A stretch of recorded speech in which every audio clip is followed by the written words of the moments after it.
Good morning అందరికి. Good evening children. నేనేం పొరపాటు చేశా? Very good. మీరు గమనిస్తారా లేదని, నేను పిల్లలు చెప్తారా లేదని అన్నాను. సరే, మనం అందరం కూడా ఇక్కడ అన్ని స్కూల్స్ నుండి వచ్చాం కదా, మనందరికి ఇష్టమైనటువంటి డ్రాయింగ్ కోసం ఇక్కడ రావటం చాలా సంతోషకరమైంది. అమరావతి బాలోత్సవం వారు మన కోసం ఇటువంటి కార్యక్రమాన్ని ఏర్పాటు చేయటం, ఈ స్కూల్ వారు మనకి అవకాశానికి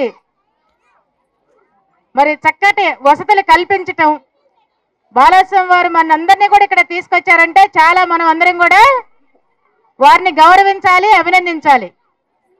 మరి మీరు మాట్లాడుతున్నారు, రే పిల్లలు మీరు మాట్లాడితే ఇక్కడికి మంచి, ఇప్పుడే చెప్పారు సారు, పెద్దవాళ్ళు వచ్చారు. పెద్దవాళ్ళ నుంచి మనం 2 మాటలు నేర్చుకున్నా సరే మనకి ఎప్పటికీ గుర్తుంటాయి. మంచి మాటలు మనం మిస్ అవ్వకుండా ఉండాలి అంటే మరి మనం గొడవ చేయకూడదు. చాలా మంది మాట్లాడుతున్నారమ్మా, పాప కొద్దిసేపు మాట్లాడకండి, వీలైతే కూర్చోండి పిల్లలు. సరే, మీరందరూ కూడా మేము అనుకున్న దానికంటే కూడా చాలా ఎంత ఉత్సాహంగా మీరందరూ చాలా మంది పాల్గొన్నారు. డ్రాయింగ్ ఆర్ట్ అంటే మనం ఊహించిన దానికి, మనం పరిసరాల్లో చూసినటువంటి సన్నివేశాలని ఒక రూపాన్ని ఇచ్చి చూపించేది. మరి మీరందరూ చాలా చక్కగా వేసి ఉంటారని చెప్పి నేను అనుకుంటున్నాను. సరే, మనం ఎక్కువసేపు మాట్లాడుకుంటూ ఉంటే మరి మీ అల్లరి ఆగేలాగలేదు, టైం కూడా ఎక్కువ అవుతుంటుంది. మనకి రిజల్ట్స్ వచ్చేలోపు మన కోసం వచ్చిన సార్లు మంచి మాటలు చెప్తారు. కొద్ది మాటలు మన గురించి, మన బాలోత్సవాల గురించి మనకి కొద్దిసేపు చెప్పవలసిందిగా, మాట్లాడవలసిందిగా మరి లయోలా కాలేజ్ ప్రిన్సిపల్గా చేసి సార్ గురించి ఇప్పుడు చెప్పారు, మళ్ళీ చెప్పుకుని టైం అవుద్ది. సార్ని నేను మనందరి తరఫున కోరుకుంటున్నాను. సార్, మా పిల్లలకి మంచి సందేశం ఇవ్వండి. Good evening to all of you. ఏంటో ఆకలి అవుతుందా అందరికి? Good evening. బాగా చెప్పారు. ఈవేళ నాకు చాలా సంతోషంగా ఉంది. ఇంతమంది, వందలాది మంది, కోలాహలంగా ఉంది. పెద్ద తిరణాల్లా అనిపిస్తుంది నాకు. మీ అందరూ కళకళలాడుతూ ఉంటే నాకు ఓల్డ్ ఏజ్లో కూడా హుషారు పెరుగుతూ ఉంది అనమాట. నాకు అధ్యక్షులు వారు పద్మావతి గారు, అలానే రాజు గారు, ఆ మేడం గారు, అందరూ కూడా ఇక్కడ క్రాంతి కిరణ్ గారు అందరూ మరి ఈరోజు చిత్రలేఖనం పోటీలు ఏ సందర్భంగా పెట్టారు?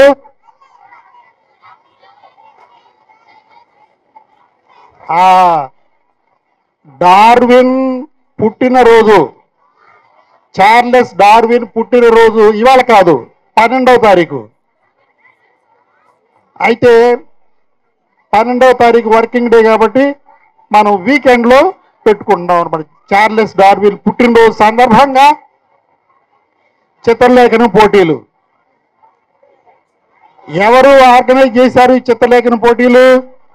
అమరావతి బాలోత్సవం సింగ్ నగర్ బ్రాంచి, అలానే చాలా ముఖ్యం ఫోరం ఫర్ ఆర్టిస్ట్. నా దృష్టిలో అది చాలా చాలా గొప్ప సంస్థ. కారణం ఏంటంటే వాళ్ళు పెద్ద ఉద్యమాన్ని నడుపుతూ ఉన్నారు. ఏమిటా ఉద్యమం పేరు? చిత్రలేఖనోద్యమం. చాలా గొప్పగా నడుపుతున్నారు. మన నగరమే కాదు, మన ప్రాంతంలోనే చిత్రలేఖనం అభివృద్ధికి అద్భుతమైన సేవ చేస్తూ ఉన్నారు ఈ మన ఫోరం ఫర్ ఆర్టిస్ట్ వాళ్ళు. సో అందరం కలిసి మరి ఈ ప్రాంతంలో, సింగ్ నగర్ ప్రాంతంలో బాలోత్సవాన్ని నడుపుకోవడం, ఆ సందర్భంగా మీకు ఈ చిత్రలేఖనం పోటీలు పెట్టడం. అయితే నేను ఎక్కువసేపు మాట్లాడను, మీకు అందరికీ కూడా చార్లెస్ డార్విన్ గురించి 2 నిమిషాలు మాట్లాడతాను నేను.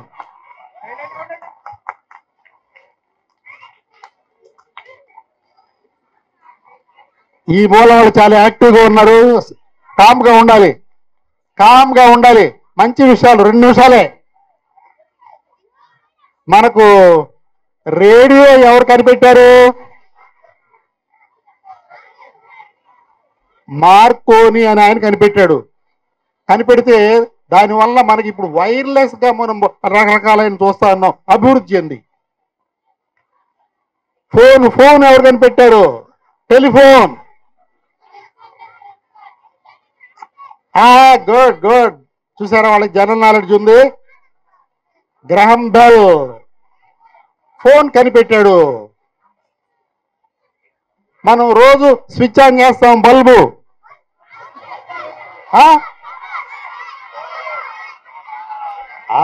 Very good very good. అలానే మన హీరో దగ్గరకు వస్తున్నాం, చార్లెస్ రాబర్ట్ డార్విన్. ఆయన 1809వ సంవత్సరం, అంటే సుమారుగా 116 సంవత్సరాల క్రితం. 116 120 ఇంకా చాలా ఎక్కువ. 1809వ సంవత్సరం ఫిబ్రవరి 12వ తారీఖు ఇంగ్లాండ్లో పుట్టాడు. మీకు ఎడిసన్ వీళ్ళందరికీ మళ్ళీ ఆయన కూడా ఒకటి కనిపెట్టాడు. ఆయన జీవ పరిణామ సిద్ధాంతం కనిపెట్టాడు. అయితే మీకు తెలియదు ఆ విషయం గురించి, మీకు అర్థం కావాలంటే చాలా టైం పడుతుంది, ఇంకా చాలా టైం పడుతుంది. అందుకని సింపుల్గా చెప్తాను మీకు. ఒక మామిడి చెట్టు ఉంది. మామిడి చెట్టు మీద సడన్ గా మామిడికాయ కాస్తుందా, లేదా నిదానంగా కాలక్రమేణా మామిడికాయ రూపంలోకి వస్తుందా? కాలక్రమేణా మామిడికాయ ముందు చిన్న మొగ్గలా కనిపిస్తుంది, తర్వాత పువ్వు అవుతుంది, తర్వాత పిండి అవుతుంది, తర్వాత ఆకుపచ్చగా ఉంటుంది, తర్వాత చివరికి పండు అవుతుంది. అంటే ఒక అనేక దశలలో. అలానే వింటున్నారా అందరూ? అలానే ఈ భూమి మీద ఒకప్పుడు, అంటే సుమారుగా 370 కోట్ల సంవత్సరాల క్రితం, 1,00,000 సంవత్సరాలు కాదు, 10,000 సంవత్సరాలు కాదు, ఎన్ని సంవత్సరాలు? సుమారుగా 370 కోట్ల సంవత్సరాల క్రితం ఈ భూమి మీద జీవరాశి లేదు, ప్రాణజీవి లేదు. మనమే కాదు, పక్షులు ఏమీ లేవు. కానీ సుమారుగా 370 కోట్ల సంవత్సరాల క్రితం ప్రాణజీవి, పరోక్షంగా ప్రాణజీవి ఆనమాలు బయటపడ్డాయి. ఎప్పుడు? 370 కోట్ల సంవత్సరాల క్రితం. మరి చూసారా, 370 కోట్ల సంవత్సరాలలో నిదానంగా లక్షల సంవత్సరాలలో ప్రాణజీవులు భూమి మీద పెరిగిపోయి చివరికి అనేక రకాలైన ఉద్భవించారు. ఈ సైడ్ దాంట్లో బాగా మాట్లాడి వాళ్ళ అభిప్రాయాల్ని స్పష్టంగా చెప్పగలిగే ఒక ప్రాణజీవి ఎవరు? మనిషి. మనిషి కూడా అనేక మనకి మామిడి పండు ఏ విధంగా నిదానంగా డెవలప్ అయిందో, మనిషి జీవితం కూడా, మనిషి కూడా అనేక స్టేజెస్ లో ఈ రూపానికి వచ్చాం మనం. 10 లక్షల సంవత్సరాల తర్వాత మనిషి ఈ రూపంలో ఉండకపోవచ్చు, మార్పు వస్తానే ఉంటుంది. దానికి ఆయన ఈ విషయాన్ని సిద్ధాంతీకరించాడనమాట. థియరీ ఆఫ్ ఎవల్యూషన్ అంటాము మన ఇంగ్లీష్లో, జీవ పరిణామ సిద్ధాంతము. ఆయన ప్రకారం ఏంటంటే మనం ఏది అధాటున ఉద్భవించదు, ప్రతిదీ కూడా క్రమేణా అభివృద్ధి చెందుతూ ఉంటుంది. ఆ అభివృద్ధి చెందడంలో అనేక మార్పు వస్తాయి. మనిషి ఒకప్పుడు ఇలా కాళ్ళతో నడిచేవాడు కాదు, చేతులు కిందుండి, అంటే మృగాలకి మళ్ళీ నడిచేవాడు. నిదానంగా అతని యొక్క జీవ విధానాన్ని బట్టి కాళ్ళతో నడవడం మొదలుపెట్టాడు. ఆ విధంగా తర్వాత భవిష్యత్తులో అనేక మార్పులు వస్తూ ఉంటాయి అన్నమాట. ఈ సిద్ధాంతాన్ని చార్లెస్ డార్విన్ మరి ఎప్పుడో 19వ శతాబ్దం మధ్యలో కనిపెట్టాడు. దాన్ని అందరూ కూడా అంగీకరించారు. దీన్ని బట్టి మనకి ఏంటయ్యా అంటే మనకు తెలిసేది ఏంటయ్యా అంటే మనం ఏది కూడా శాస్త్రీయంగానే ఆలోచించాలి. ప్రతిదీ కూడా దేవుడి మీద నమ్మకం ఉంటే ఉండొచ్చు, అది వేరే విషయం. కానీ ప్రతిదీ కూడా శాస్త్రీయంగానే ఆలోచించాలి. నా జేబులో ₹1,00,00,000 ఉన్నాయని అంటాననుకో, మీరు ఏమనాలి? అప్పుడు ఏమనాలి? చూపించండి సార్ అనాలి. అంతేగాని ఓహో ఉన్నాయా అని అనకూడదు. ఏమనాలి? అంటే ఏంటంటే మనం చూడాలి. మనం చూసింది ఎస్ చూసాం, నమ్మాం, అంతేగాని మూఢనమ్మకం పెట్టుకోకూడదు అనమాట. ఆ విధంగా చార్లెస్ డార్విన్ అటువంటి గొప్ప సిద్ధాంతాన్ని తీసుకొచ్చాడు. కాబట్టి మనకి ఇంకా ఇంకా ఇంకా రకరకాలైన నాలెడ్జ్లు పెరిగిపోయి మరి మనుషులు ఎంతో శాస్త్ర విజ్ఞానాన్ని బ్రహ్మాండంగా డెవలప్ చేసుకుని మరి అభివృద్ధి పంథాలో నడుస్తూ ఉన్నారా? మీరందరూ కూడా బాగా చదువుకుని ఒక విషయం చెప్పదలుచుకున్నా నేను, మార్కులు మార్కులు మార్కులు అని వెంటబడకూడదు. మీరు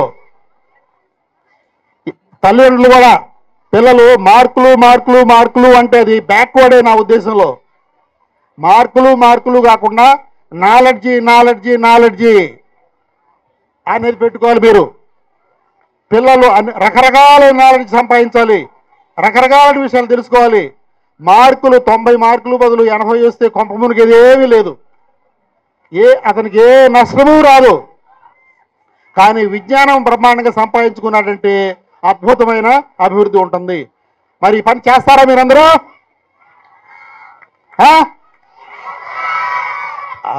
థ్యాంక్ యూ. నాకు ఈ అవకాశాన్ని ఇచ్చినటువంటి క్రాంతి కుమార్ గారికి, పద్మావతి మేడం గారికి అందరికీ కూడా నేను ప్రత్యేకంగా ధన్యవాదాలు తెలియజేస్తూ ముగిస్తా ఉన్నాను. Thank you.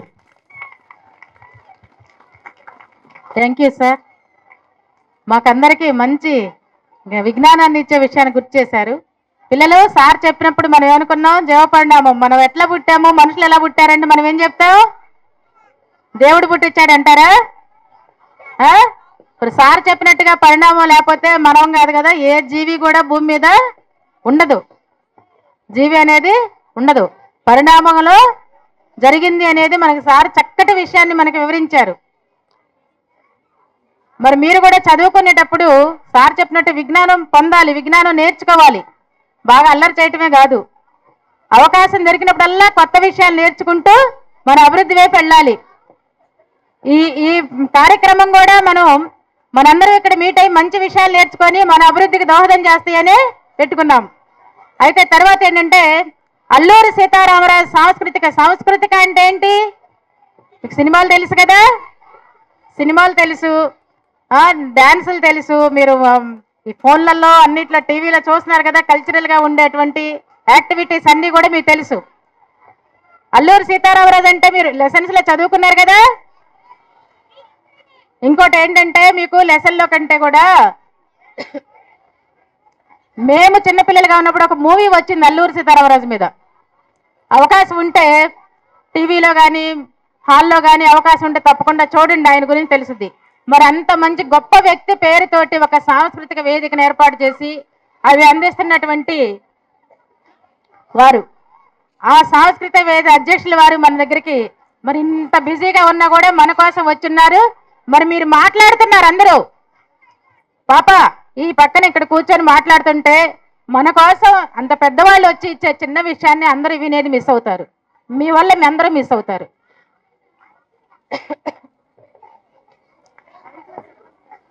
కొంచెం అల్లరి చేయటం తగ్గించండి అమ్మా, మరీ ఎక్కువ మాట్లాడుతున్నారు.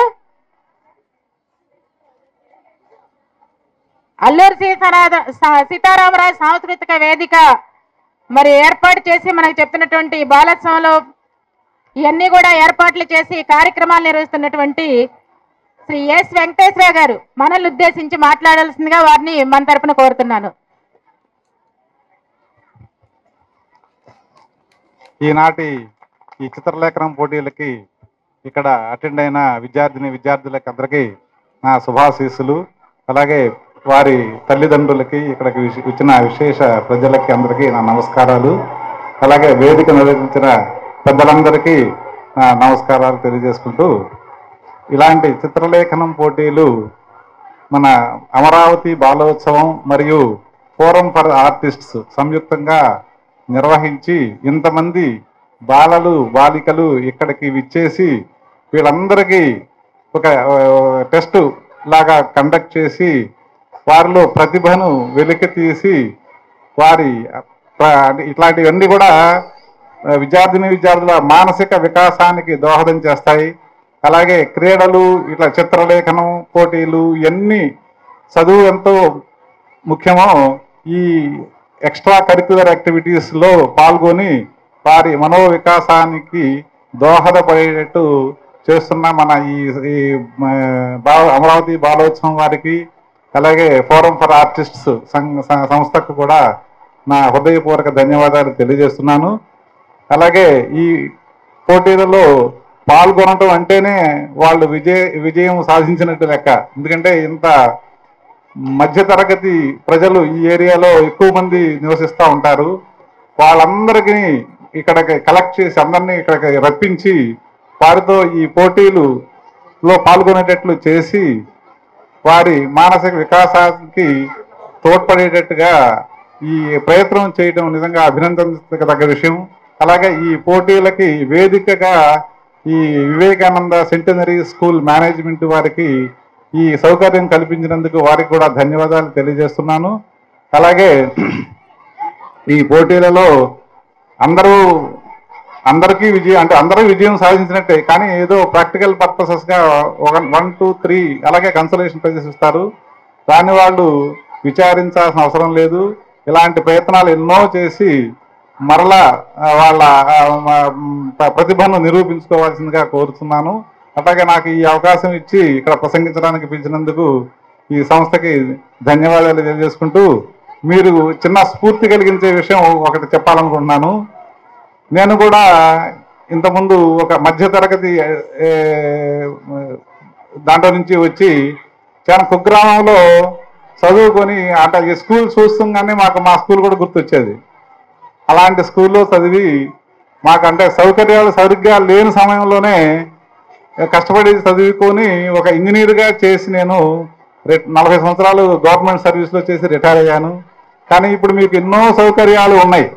వాటన్నింటినీ ఉపయోగించుకొని మంచిగా అంటే బాగా ఉన్నత స్థితికి ఎదగాలని ఆశిస్తూ ఈ అవకాశాన్ని ఇచ్చినందుకు పెద్దలకి ధన్యవాదాలు తెలియజేసుకుంటున్నాను. Thank you sir. మరి సార్ చెప్పిన విషయాలు విన్నారా? సాంస్కృతిక అంటే మనం నేర్చుకునే దానికంటే అల్లరి చేయడానికి ప్రయారిటీ ఇస్తున్నాము. ఈ సాంస్కృతిక వేదిక కానీ బాలోత్సవం కానీ విజ్ఞానాన్ని ఇస్తుంది. మనకి విజ్ఞానంతో వికసిస్తుంది జగత్తు. మనం ఇవాళ ఇంత హ్యాపీగా ఇలా తిరుగుతున్నాం, అన్నీ చూస్తున్నామంటే సైన్స్ డెవలప్ అవడబట్టే, అంతేగాని మూఢత్వంగా ఉండటం కాదు. అలాగే మనకి ఈ కార్యక్రమాన్ని ఏర్పాటు చేయడానికి మొత్తం ఎంతో శ్రమ కోర్చి మనల్ని ఇంత ఏర్పాటు చేసి మనకి సక్సెస్ చేయడానికి కృషి చేసినటువంటి కాంతి కుమార్ గారు మన ఉద్దేశించి మాట్లాడతారమ్మా. కొద్దిసేపు సైలెన్స్ గా ఉండండి.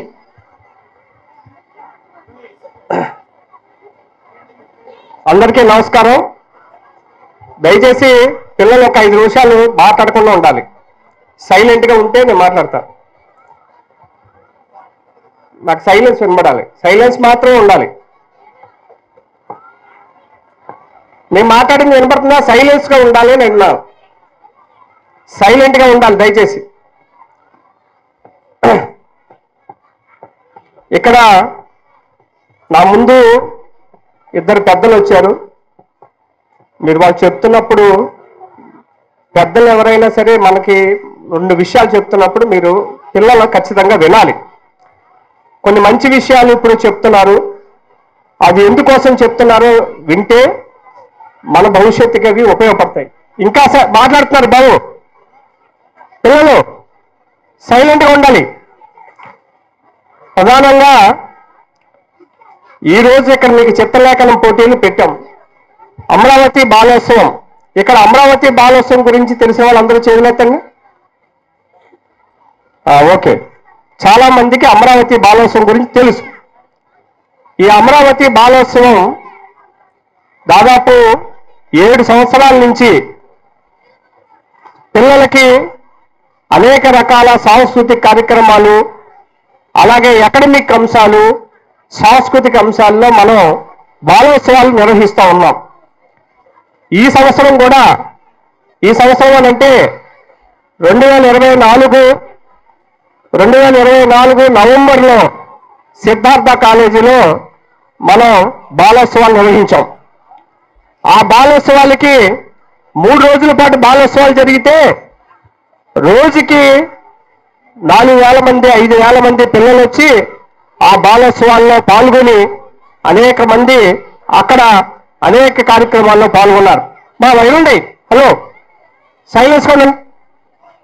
మీరు సైలెంట్గా లేకపోతే బయటికి వెళ్ళిపోండి, సైలెన్స్గా ఉండేవాళ్ళు ఉండండి. ఇక్కడ బాలోత్సవాల్లో అనేక మంది అనేక కార్యక్రమాల్లో పాల్గొన్నారు. మన సింగనగర్ ఏరియాలో దాదాపు 30-40 స్కూల్స్ ఉన్నాయి. మనం సిద్ధార్థ కాలేజీ అని అంటే ఇక్కడి నుంచి చాలా దూరం. ఇక్కడి నుంచి పిల్లలు ఎవరైనా వచ్చి అక్కడ పార్టిసిపేషన్ చేయాలన్నా స్కూల్స్ నుంచి టీచర్లు ఎంకరేజ్ చేసినా ఆ పిల్లలు అంత దూరం, అంతమంది ఎక్కువ మంది రావడానికి అక్కడికి ఇబ్బంది పడుతున్నారు. అందుకే మేము అమరావతి బాలోత్సవం నుంచి అనుకున్నది ఏంటంటే రేపు 2025 రాబోయే సంవత్సరంలో ఇదే సింగనగర్లో మనం బాలోత్సవాన్ని నిర్వహించుకుంటాం. ఇక్కడికి సింగనగర్కి మీరు అందరూ కూడా బాలోత్సవానికి వచ్చి అన్ని కార్యక్రమాల్లోనూ పార్టిసిపేషన్ చేస్తారు, అన్ని కార్యక్రమాల్లోనూ మీరందరూ పాల్గొంటారని చెప్పేసి మేము చెప్పదలుచుకున్నాం. ఇప్పుడు మీకు ముందుగా ఎగ్జామ్స్ ఉన్నాయి. ఇప్పుడు రేపు మార్చిలో ఎగ్జామ్స్ జరగబోతున్నాయి. మార్చిలో 10th క్లాసు, ఏప్రిల్లో 10th ఈలోపు మిగిలిన ఇంటర్మీడియట్ అందరికీ కూడా ఎగ్జామ్స్ జరిగిపోతాయి. కాబట్టి ఇప్పుడు ఎగ్జామ్స్ ఉన్న టైంలో బాలోత్సవం ఎంతమందికి నిర్వహించలేం. కాబట్టి చిత్రలేఖనం పోటీలు మేము పెట్టాం. చిత్రలేఖనం పోటీలు మేము పెట్టేటప్పుడు ఇప్పటికే ఎగ్జామ్స్ జరుగుతున్నాయి, ఎంతమంది వస్తారని చెప్పేసి అనుకున్నాం. కానీ మీలో చాలా మందిలో ప్రతిభ ఉంది. మేము కూడా చిత్రలేఖనం వేస్తాం, బొమ్మలు వేస్తాం అని చెప్పని మీ అందరూ కూడా ముందుకు వచ్చారు.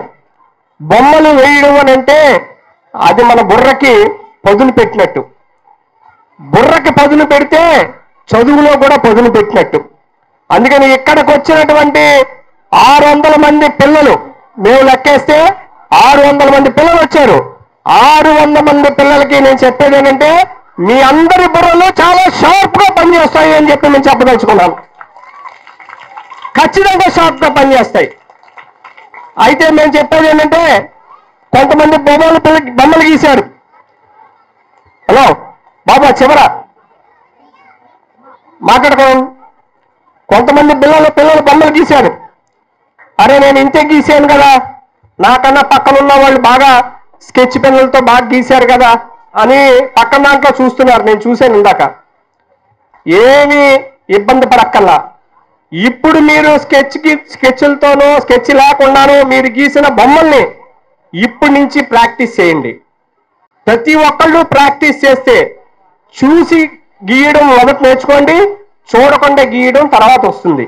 ఇప్పుడు మీరు చూడకుండా గీశారు, దీన్ని ఇంకా అభివృద్ధి చేసుకోవాలి.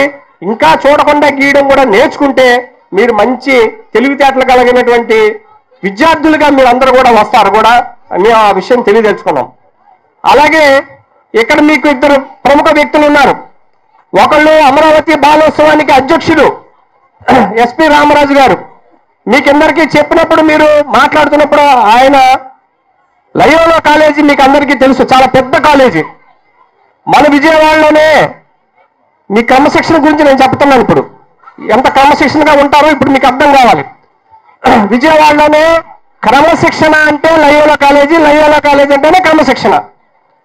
ఎందుకు చెప్తున్నానంటే లయోలా కాలేజీలో మీరు కాలేజీ లోపలికి 9 గంటలకంటే కాలేజీకి 9 గంటకి కరెక్ట్గా 9 గంటల 2 నిమిషాలకి కానీ మీరు లోపలికి వెళ్తే తలుపేసేస్తారు. ఖచ్చితంగా తలుపేస్తారు. ఇక్కడ ఎవరైనా లయోలా కాలేజీ చదివిన మీ తల్లిదండ్రులను అడగండి, చెప్తారు. ఎందుకు ఈ క్రమశిక్షణ? క్రమశిక్షణ అనేది మన జీవితంలో చాలా ముఖ్యమైనది. టైము, క్రమశిక్షణ, ఆ పద్ధతి మనకు ఉంటే జీవితంలో చాలా అభివృద్ధి అవుతాం. మీకు ఇప్పుడు డార్విన్ గురించి చెప్పారు. క్రమశిక్షణ గురించి నేను చెప్తున్నప్పుడు కూడా చాలా మంది మాట్లాడుతున్నారు. నేను అది గొప్పదనం ఏంటంటే ఆ మాట్లాడే వాళ్ళందరికీ క్రమశిక్షణ లేదని నేను ఇప్పుడు చెప్పదలుచుకున్నా. క్రమశిక్షణగా ఉండేవాళ్ళు మాట్లాడకుండా ఉండండి. కాబట్టి డార్విన్ గురించి చెప్పారు. డార్విన్ గురించి ఇప్పుడు ఎందుకు పెట్టాం? మీరందరూ ఇంటికి వెళ్ళిన తర్వాత అందరికీ ఫోన్లు చూడడం తెలుసు కదా? అందరికీ ఫోన్లు చూడడం తెలుసా తెలీదా? అందరికీ గూగుల్ ఓపెన్ చేయడం తెలుసా తెలీదా? రైట్. మీరందరూ ఫోన్లో గేమ్స్ ఆడడం కాదు. నేను మీకు అందరికీ చెప్పేది ఏంటంటే, మీరు ఫోన్లో మీ తల్లిదండ్రుల దగ్గర ఫోన్ తీసుకుంటే ప్రతి ఫోన్లో డార్విన్ ఎవరు, హూ ఈజ్ ద డార్విన్ అని కొట్టండి. అది తెలుగులో కూడా వస్తుంది. తెలుగులో కావాలంటే తెలుగులో వస్తుంది, ఇంగ్లీష్లో కావాలంటే ఇంగ్లీష్లో వస్తుంది. ఎందుకు మీకు ఇది చెప్పదలుచుకున్నానంటే, మీరు ఇక్కడ చిత్రలేఖనం బొమ్మ గీసామా వెళ్ళిపోయామా అనేది కాదు, దాంతోపాటు జ్ఞానాన్ని కూడా నేర్చుకోవాలి. ఆ జ్ఞానాన్ని నేర్చుకోవడం కోసమే మీరందరూ కూడా నేను కోరేది ఏంటంటే, డార్విన్ ఎవరు అనేది ఇంటికి వెళ్ళాక గూగుల్లో కొట్టి who is the Darwin, Darwin ఏం చేశారు అని చెప్పని కొట్టండి. డార్విన్ గురించి వస్తుంది. డార్విన్ యొక్క గొప్పతనం, ఈ ప్రపంచంలో మనం ఈ రోజు అనేక సిద్ధాంతాలని ముందుకు తీసుకురావడానికి, అనేక సిద్ధాంతాలని అభివృద్ధి చేయడానికి డార్విన్ చాలా కీలకమయ్యాడు. డార్విన్ చెప్పిన సిద్ధాంతం ఏంటి? జీవం పరిణామం చెందింది. మనిషి అనేవాడు కోతు నుంచి ఉద్భవించాడు. ఆ కోతు నుంచి ఉద్భవించిన మనిషి ఈరోజు ఇంత ఆలోచన వచ్చింది. మనిషి మెదడు ఆలోచన, మనిషికి మెదడు ఆలోచన శక్తి ఉంది కాబట్టే మనిషి అయ్యాడు. ఈ ప్రపంచంలో ఉన్న ప్రతి జీవికి అన్ని పనులు చేస్తాయి. మీరు చూడండి, మనము తింటాం. మనం తినే కోళ్ళు కూడా తింటాయి లేదా? తింటాయా తినవా? మీరందరూ కోడి తింటారా లేదా? చికెన్ తింటారా లేదా? ఆ చికెన్ తినేవాళ్ళు ఎవరు చేతులెత్తండి? ఊరిని ఓకే దించండి. చికెన్ తినేటువంటి లేకపోతే మటన్ తినేవాళ్ళు ఎవరు చేతులెత్తండి? ఓకే దించండి. మటను చికెను తింటున్నటువంటి ఏవైతే ఆకులు అలములు ఉన్నాయో అవి కూడా పరిణామం చెందినటువంటివే కదా. మేకలు, కోళ్ళు, జంతువులు, పులులు, సింహాలు ఇవేటికి అవన్నీ తింటాయి, అవన్నీ పెరుగుతాయి, అవన్నీ పిల్లల్ని కంటాయి, అవన్నీ కూడా పిల్లల్ని కని వాటిని అభివృద్ధి చేస్తాయి. అలాగే మనిషి తింటాడు, మనిషి పడుకుంటాడు, మనిషి పిల్లల్ని కంటాడు, అన్ని చేస్తాడు. మరి జంతువుకి మనిషికి ఉన్న తేడా ఏంటి చెప్పండి? జంతువుకి మనిషికి ఉన్న తేడా ఏంటి చెప్పండి? ఎవరు ఒక్కళ్ళు చెప్పండి నాకు. చెప్పు. నువ్వు అన్ని చెప్పావు, లాస్ట్ థింక్ అని చెప్పావు చూడ, అదొక్కటి కరెక్ట్. ఆలోచన. కూర్చో. Very good. మనిషికి ఆలోచన అనేటువంటిది ఉంది. మనిషి ఆలోచించగలడు, జంతువులు ఆలోచించవు. మనిషి మాట్లాడగలడు, జంతువులు మాట్లాడవు. కాబట్టి మాట్లాడగలిగే అంటే మరి అరుస్తాయి కదండి అనద్దు. అరవడం వేరు, మాట్లాడడం వేరు. మనం మాట్లాడతాం, మాట్లాడి మనం వచ్చింది, నొప్పి వస్తే నొప్పి వచ్చిందంటాం, అమ్మ ఆకలేస్తే ఆకలేసిందని అంటాం, అమ్మ సైకిల్ కావాలంటే సైకిల్ కావాలని అడుగుతాం, అమ్మ చాక్లెట్ కావాలంటే చాక్లెట్ కావాలని అడుగుతావా లేదా? కాబట్టి మనకు కావాల్సింది అడుగుతాం, ఫోన్ కావాలంటే ఫోన్ కావాలని అడుగుతాం. కానీ మనం మాట్లాడగేటట్టు జంతువులు మాట్లాడలేవు, మనం ఆలోచించినట్టు జంతువులు ఆలోచించలేవు. కాబట్టి మనిషికి జంతువుకి తేడా ఇదే అని చెప్పి అటువంటి జీవ సిద్ధాంతాన్ని కనిపెట్టినటువంటి వ్యక్తి డార్విన్. కాబట్టే అంత గొప్ప డార్విన్ గురించి మీరు అందరూ తెలుసుకోవాలి. మీరు ఇంటికి వెళ్ళాక తెలుసుకోండి. ఇది మొదటిది. రెండో అంశం ఏంటంటే, ఖచ్చితంగా మీరందరూ కూడా మనం బాలోత్సవాలను నిర్వహిస్తున్నామనంటే, బాలోత్సవాల్లో మీకు అందరికీ చదువు ఒక్కటే ప్రధానమైన, అదొక్కటే కాదు ప్రధానమైంది. తల్లిదండ్రులు కూడా వచ్చారు. ఇక్కడ చదువు మార్కులు ప్రధానం కాదు అని అంటే ఇక్కడ కొంతమంది తప్పట్లు కొట్టారు. మీరు గమనించారు లేదో? తప్పట్లు కొట్టారు. తల్లిదండ్రులు కూడా గమనించండి. మార్కులు ప్రధానం కాదు అని అన్నారంటే మార్కులు తెచ్చుకోవద్దని కాదు, మార్కులు తెచ్చుకోవాలి. కానీ నాకు 92 వచ్చినాయి, పక్కోడికి 93 వచ్చినాయి, ఆ ఒక్క మార్కు తగ్గిపోయిందని ఏడవడం కాదు. 93 వచ్చిన వాడి కన్నా 92 వచ్చినా, 80 వచ్చినా, 70 మార్కులు వచ్చినా, 60 మార్కులు వచ్చినా నాకు వాడికన్నా తెలివితేటలు ఉన్నాయి, నేను ఇంకా తెలుసుకున్నాను, నేను జ్ఞానం పెంచుకున్నాను. చదివితే జ్ఞానం రాదు, మార్కులు వస్తే జ్ఞానం రాదు. పిల్లలందరూ గమనించాల్సింది ఏంటంటే చదివితే మార్కులు వస్తే జ్ఞానం రాదు. జ్ఞానం అనేటువంటిది మార్కుల ద్వారా లెక్క వేయొద్దు. ఇప్పుడు మీకు చెప్పదలుచుకుంది ఏంటంటే ఈ డార్విన్ పరిణామ క్రమం చెప్పిన ఆయనకి 100 మార్కులు రాలా, 100 మార్కులు రాలా. అట్లాగే చెట్టు కింద కూర్చుని యాపిల్ కింద పడితే భూమి ఆకర్షణ చెప్తున్నటువంటి ఐన్స్టీన్కి మార్కులు 100 మార్కులు రాలా, ఆయనకేమి 90 మార్కులు రాలా. కానీ వాళ్ళు జ్ఞానాన్ని సంపాదించారు. ఎందుకు, ఏమిటి, ఎలా అని చెప్పి ప్రశ్నించారు. ఏంటది వాళ్ళు ప్రశ్నించింది ఏం చెప్పండి? ఎందుకు, ఏమిటి, ఎలా, ఈ 3 గుర్తుపెట్టుకోండి. ఎందుకు అంటే ప్రతిదీ ఎందుకు జరుగుతోంది అనేది గుర్తుపెట్టుకోండి. అది ఏమిటి, ప్రతి దాన్ని ఏమిటి అనేది అనాలి. అది ఎలా జరుగుతోంది, అది ఎలా జరుగుతోంది అనేటువంటి మనం తెలుసుకోవాలి. ఎందుకు, ఏమిటి, ఎలా, ఈ 3 మీరు గుర్తుపెట్టుకుంటే వాళ్ళు ఈ 3 తెలుసుకున్నారు, ఈ 3కి అర్థం తెలుసుకున్నారు. కాబట్టే వాళ్ళు పెద్ద పెద్ద మహామేధావులు అయ్యారు. అందుకని మీకు అందరికీ పిల్లలందరికీ చెప్పేది ఏంటంటే మీరు ఆటల్లో ఫస్ట్ రండి, మీరు మాటల్లో ఫస్ట్ రండి. చాలా మందికి కవితలు రాయడం ఇంట్రెస్ట్ ఉంటే కవితలు రాయండి, మీరు కథలు చెప్పడం ఇంట్రెస్ట్ ఉంటే కథలు చెప్పండి. ఇప్పుడు మనం కథలు మర్చిపోయాం. మన ఇంట్లో కూడా కథలు చెప్పేవాళ్ళు లేరు, కథలు వినేవాళ్ళు కూడా లేరు. మనం కథలు అంటే ఏంటంటే డోరేమాన్, ఇంకోటి ఏంటంటే చించాంగ్. అబ్బా భలే చెప్పారు. డోరేమాన్ చించాంగే మన కథలు. ఆ డోరేమాను చించాంగు మన భారతదేశం వాళ్ళు కాదు, వాళ్ళు వేరే ఏదో దేశం వాళ్ళు. మన దేశంలో ఉండేవాడు ఎవడో మనం వినం.